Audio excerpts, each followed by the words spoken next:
আচ্ছা, আপনার কি লজ্জা কিনা কিছু নাই? একটা মেয়ের বয়সের মেয়েকে এভাবে ইফটিজিং করছে। আরে না না, তুমি যেরকম ভাবছো সেরকম কিছু না। আপনার লজ্জা করে না? আর যে কাকিমাকে রেখে একটা মেয়ের বয়সের মেয়েকে লাইন মারছে। সি সি সি, এসব তোমরা কি বলছো? পয়সা কবুল কি হয়েছে? এই দেখেন, এই বুড়ো খাসি কোন দিকে আমার বান্ধবীকে লাইন মারার চেষ্টা করছে। আরে না না, আরে ভুল বলছে, আমার কথাটা আগে শোনেন। এই কি কথা শুনবে তোর? পুরো হয়ে গেছে তো সব জানি না। আর তোদের মতো নোংরা লোকে লাগি মেয়েরা সুরক্ষিত হবে রাস্তায় বেরোতে পারে না। আরে কথা বলছো কি?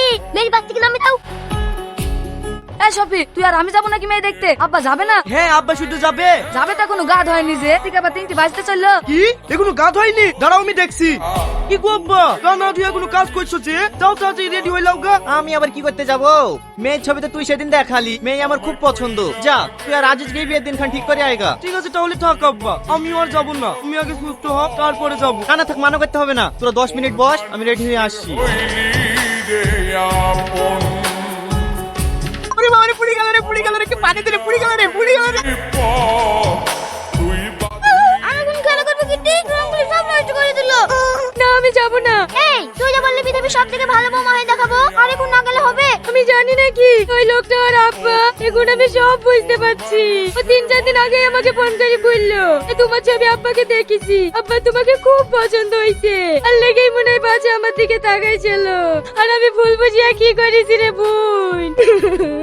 এই দেখেন খালা, আমি কখন থেকে বুঝাচ্ছি তাও বুঝলিছে না। আপনি একটু বুঝান। এই, তুই ইচ্ছা করে গায়ে রং দিছি নাকি? তাই এখানে বসে বসে খাচ্ছি? তোকে কিছু বলতে হবে না, আমাকে ক্ষমা চাইলিছি। না না মা, তোমাকে যেতে হবে না, আমি এই যে আছি।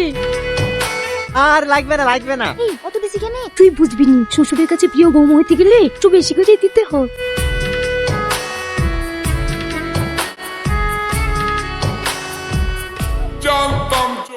গরিবের বাড়ি ঘর সবই তো দেখলেন ভাই। এইবার বলেন, আপনার মেয়ে পছন্দ হয়েছে তো? মেয়ে পছন্দ বলতে কি হলো মা, কাজ ঝুঁকে নে। আমি জানি আপনি আমাকে পছন্দ করবেন না, আমার খুব ভুল হয়ে গেছে। আমি বুঝতে পারি না আপনি শফিকের আব্বা।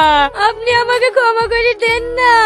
আরে পাগলি, এখানে কাদার কি আছে? তুই সেদিন যেটা করিছো একদম ঠিক করিছো। যে কোনো মেয়ের এটাই করা উচিত। তুমি আমাকে চেনো না, জানো না, একটা অচেনা লোক তোমার দিকে তাকালে তোমার তো খারাপ লাগবে। আর সত্যি কথা বলতে কি মা, তোমাকে আমার খুব পছন্দ হয়েছে। বলো মা, আমার বাড়ির বৌমা হয়ে তুমি কবে আসছো? ও, সত্যি বলছেন আব্বা? আরে থাক থাক মা, সালাম কি